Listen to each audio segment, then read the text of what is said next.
আলাইকুম। কেমন আছেন সবাই? নিশ্চয়ই সবাই অনেক ভালো আছেন। তো আমি আজকে কি বাগার দিচ্ছি জানেন না? ডাল বাগার দিচ্ছি না। আজকে আমি পাতলা খিচুড়ি রান্না করেছি, তাও আবার আম দিয়ে পাতলা খিচুড়ির মজাই আলাদা। পাকা পাকা আম দিয়ে, অনেকে কাঁচা আম দিয়ে খায়, আমরাও কাঁচা আম দিয়ে পাতলা খিচুড়ি খাই।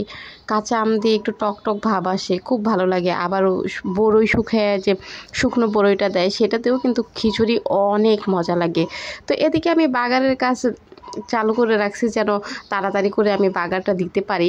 কেননা মানে পাতলা খিচুড়ি এত সুন্দর ঘ্রাণ আসতেছিল যে আমার দেখেই খেতে ইচ্ছে করতেছে। পরে ভাবলাম যে একটু যদি পেঁয়াজ রসুন দিয়ে বাগার দিই তাহলে সেটা খেতে অনেক মজা হবে। এদিকে একটু তেল কম হয়ে গিয়েছিল দেখে আমি আবার তেল দিয়েছিলাম, কিন্তু আমাদের পরিবারে কেউ তেল বেশি খায় না। কেননা তেল বেশি কেউই পছন্দ করে না, না আমার শ্বশুর খায়, না আমার ভাসুর খায়, না আমার স্বামী, কেউই তেল বেশি পছন্দ করে না। এই যে আমার পাতলা খিচুড়িটা হইতেছে, এই যে আমি আমগুলো ছেড়ে দিচ্ছি, পাকা পাকা আমের পাতলা খিচুড়ি। মানে আমি বলতেও পারতেছি না, আমার মনে হচ্ছে আবার আমি খাবো।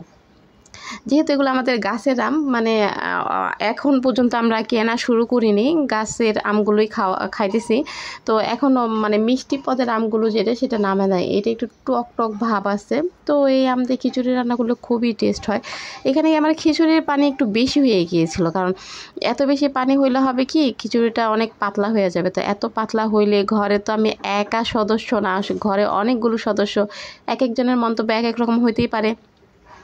তাই বাবা কেউ দেখার আগে আমি কি করলাম, পানিগুলো উঠায় রাখলাম। পানিগুলো উঠায় ফেলানোর পরে এই যে পাতলা খিচুড়িটা একটু নর্মাল হইলো, মানে অতটা পাতলা হবে না, একটু থকথকে হবে।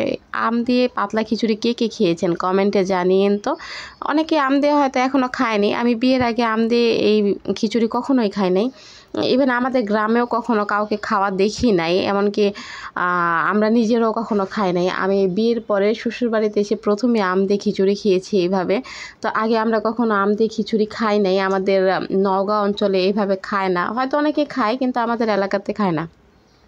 এই পাতলা খিচুড়িটা আম দিয়ে মানিকগঞ্জ এলাকায় প্রচলিত। মানিকগঞ্জের তো প্রায় সব ঘরে ঘরে আম দিয়ে খায়। আমার শাশুড়িকে প্রায় ফোন দিয়ে দিতে শুনি যে কী ব্যাপার, তোমরা পাতলা খিচুড়ি আম দিয়ে কি খেয়েছো? তো ওনারা বলে হ্যাঁ, আমরা তো অনেক আগেই খেয়েছি। তো আমরাও খেয়ে ফেললাম। তো আমাদের এখন যেহেতু আমের সিজন, পাতলা খিচুড়ি প্রায় প্রতিদিনই হবে। আম দিয়ে পাতলা খিচুড়ি খেতে সেই স্বাদ, অনেক মজা লাগে। ছোটোবেলায় আম্মুকে দেখতাম, দাদিকে দেখতাম, এই যে ছোটো ছোটো টক টক আমগুলো কী করতো, এই একটু শুকনা মরিচ, গুড়, এগুলো লবণ টবণ দিয়ে সুন্দর করে মাখাইতো। আমি, আমার ছোট ভাই, বড় ভাই, আব্বু অনেক মজা করে খাইতাম। আম যে ওইভাবে খাইতাম, খুবই টেস্ট লাগতো। আপনাদের ওই রকম একটা ভিডিও আপনাদের সাথে শেয়ার করব। মানে আম মাখায়া যে খাওয়াটা, সেটার মজাই আলাদা। ছোটোবেলার অনেক কথাই আসলে মনে পড়ে। ছোটোবেলায় যে গাছে চড়তাম, গাছে চড়ে যে টক মিষ্টি আমগুলো, বেশিরভাগ ওই যে কাঁচা মিঠা আমগুলো আছে না, কাঁচা মিঠা আমগুলো পারতাম, পেরে পেরে খুব লবণ দিয়ে খেতাম। মানে এত ভালো লাগতো কাঁচা মিঠা আমগুলো, পেয়ারার মতো টস টস করতো। কাঁচা মিঠা আম অনেকেই মানে খায় না, কেন খায় না জানি না। মানে ওনারা বলে কি এটা নাকি পানসে আম।